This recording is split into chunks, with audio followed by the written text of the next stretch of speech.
The forest was quiet, the air filled with the scent of jasmine.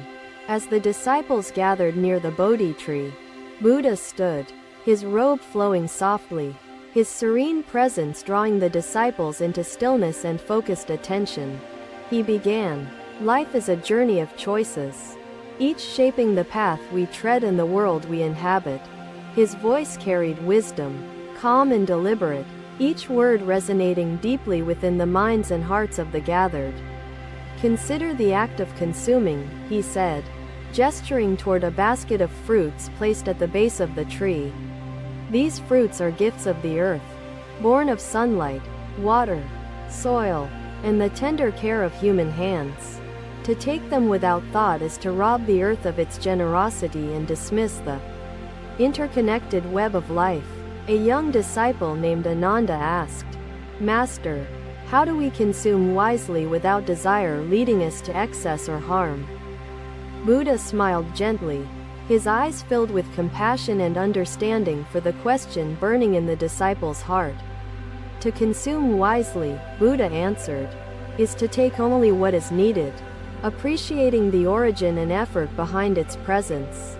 Each fruit is a reflection of life's harmony, its threads woven together by nature and human intention," he continued softly. Another disciple, Maha, asked, "Master, can greed be erased through mindful consumption, or does it linger like shadows beneath sunlight's warmth?" Buddha nodded, turning his gaze to the horizon where the sun dipped, bathing the grove in golden hues. "Greed is like a shadow, always present but diminished by the illumination of conscious awareness and purposeful, compassionate action.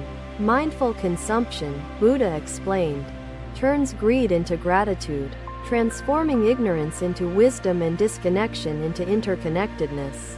He raised a fruit from the basket, its vibrant color gleaming under the faint rays of the sun's twilight.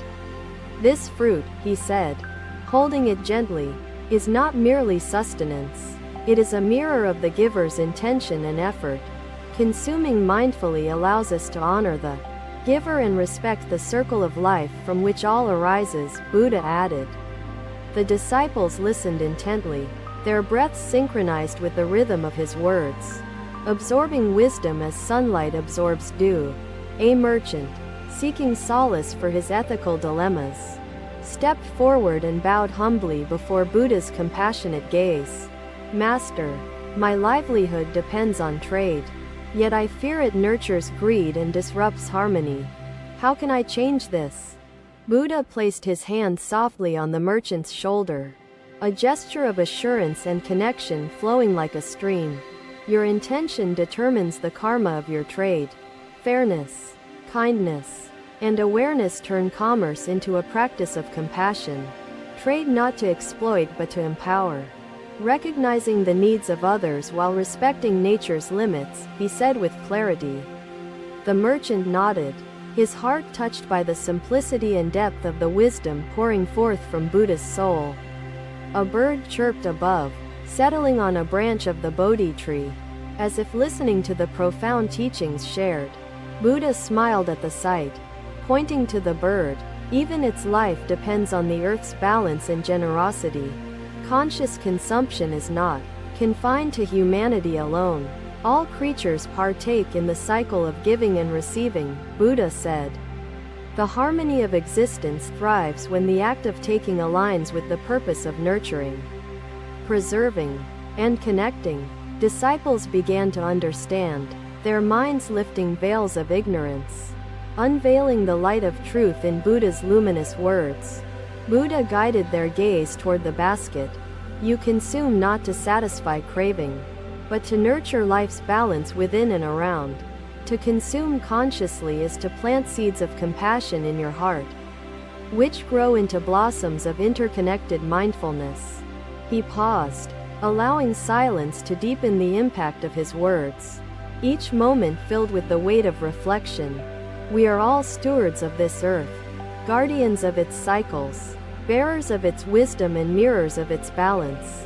Every choice we make is a step toward harmony or discord, light or shadow, freedom or suffering, Buddha reminded gently. Think before you consume, for even the smallest act carries the ripple of consequence within life's interconnected ocean. A disciple recited softly, Master, what are the first steps toward mindfulness? How does one walk this path without stumbling? The first step, Buddha replied, is awareness. Acknowledge your desires. Observe them, but do not let them control your actions. Patience is the second step. Take time to understand the true nature of what you seek before you choose, Buddha said. The third step is compassion. For consumption should uplift your spirit and the lives of those intertwined with yours, Buddha added. Ananda asked, Master, how can compassion shape choices when fear often drives us toward scarcity and excess? Simultaneously, fear blinds the mind, Buddha replied. Compassion opens the heart, revealing abundance even in simplicity and limitation. Fear whispers urgency. Compassion speaks of eternal connection and gratitude. Buddha's voice resonated softly through the gathering. The grove grew quiet again. Disciples reflecting deeply on his words, processing their meaning within the context of their lives. Buddha stepped forward, lifting his gaze skyward, observing the night's arrival as stars began to reveal their light. This night is a mirror. Each star reflects the wisdom of the choices humanity must make to preserve balance, Buddha said. Our choices, though small in scale, affect the universe's threads, weaving harmony or tearing them apart, Buddha shared thoughtfully. He gestured toward the disciples, his voice gentle yet firm. You are the bearers of wisdom now, stewards of conscious living. Consume with awareness, recognizing the sacredness of each object you touch, and honoring the effort woven into its existence. Choose wisely, guided by compassion, as if you hold the threads of life's tapestry within your hands, Buddha concluded tenderly. The disciples bowed in unison, their hearts filled with resolve to walk the path of conscious consumption as Buddha had shared. Buddha's teachings etched themselves into their hearts, each word a seed planted, ready to grow into an orchard of awareness. The forest, bathed in moonlight, witnessed their transformation, as their footsteps echoed the harmony Buddha had set into motion. Another day, another gathering under the Bodhi tree, its ancient shade sheltering Buddha's disciples, who arrived eager to learn. The morning was bright, the sun filtering through leaves, as the murmur of flowing water from a nearby river accompanied silence. Buddha stood, his calm presence anchoring the disciples' thoughts, his robe gliding softly against the earth as he moved forward. He gestured toward the river. The water flows freely, giving life to the earth, yet asks nothing in return for its gifts.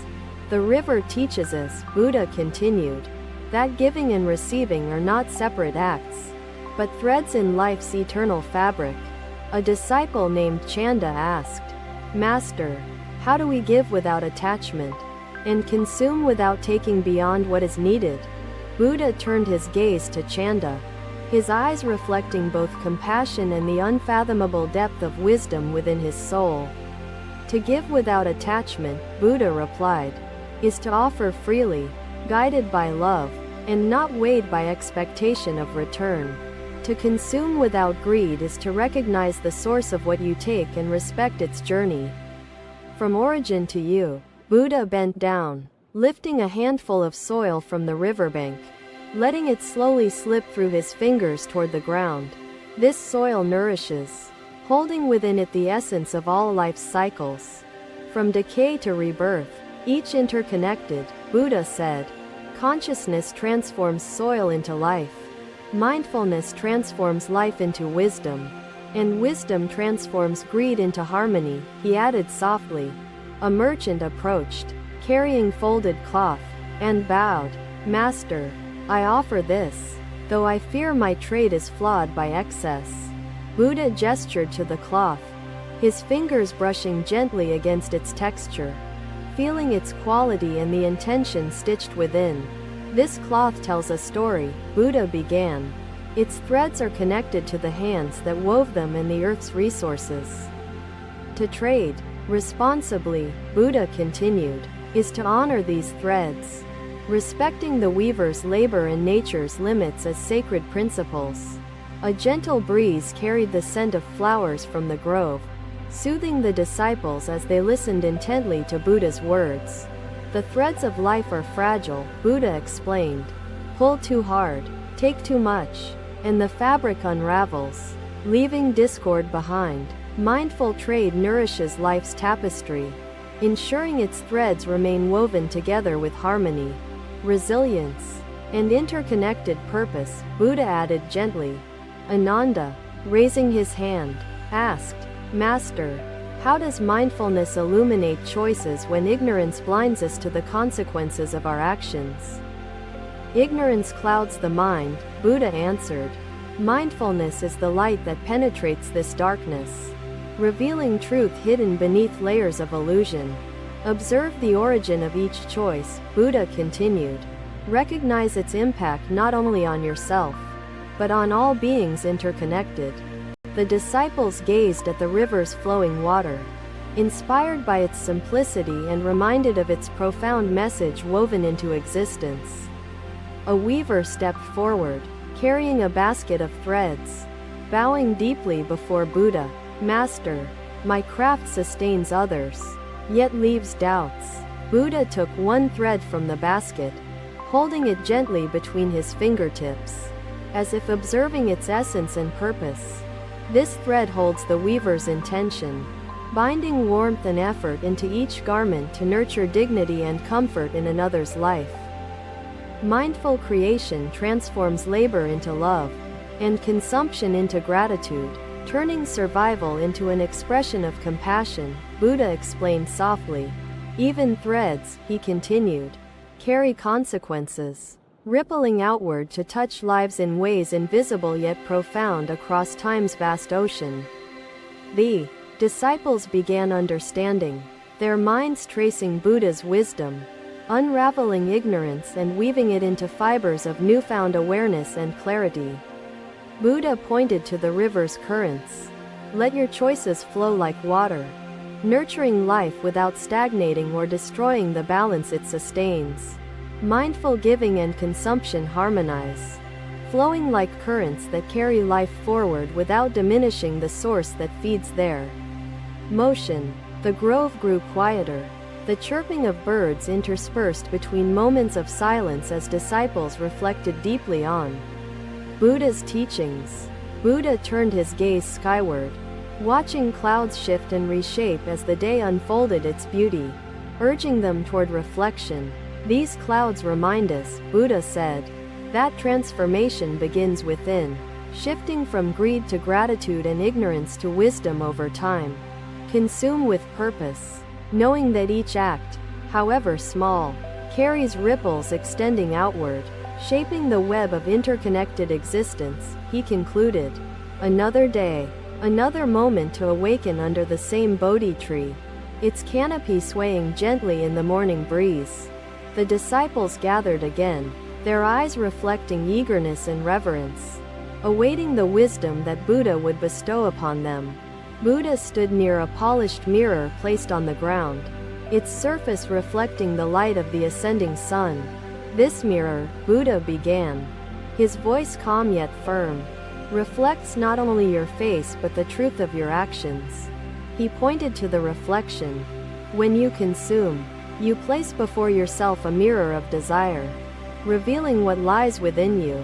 A disciple named Sariputta stepped forward, asking, Master, how can we distinguish between desires that cloud and those that illuminate our reflection? Buddha's gaze softened as he looked at Sariputta, understanding the depth of his inquiry and the sincerity of his heart. Desires that cloud the reflection, Buddha explained, seek to fulfill only the self, ignoring the interconnectedness of all beings. Desires that illuminate, he continued, arise from compassion, seeking to nurture life and preserve the balance of existence. He placed his hand on Sariputta's shoulder, a gesture of encouragement, anchoring him in the wisdom of the teachings. To cleanse the mirror, Buddha said, consume only what fulfills a need, and avoid what feeds greed or ignorance. A farmer approached, holding a bag of grain. Bowing deeply, Master, I store more than I need out of fear. Buddha turned to the farmer, his expression serene yet filled with understanding for the struggles rooted in human uncertainty. Fear, Buddha began, is a shadow that distorts the mirror, making scarcity seem real even amidst abundance. He opened the bag, letting some grains spill onto the ground, where birds quickly approached, picking at the offering. See how nature balances itself, Buddha said. What you hoard out of fear may nurture others when given freely.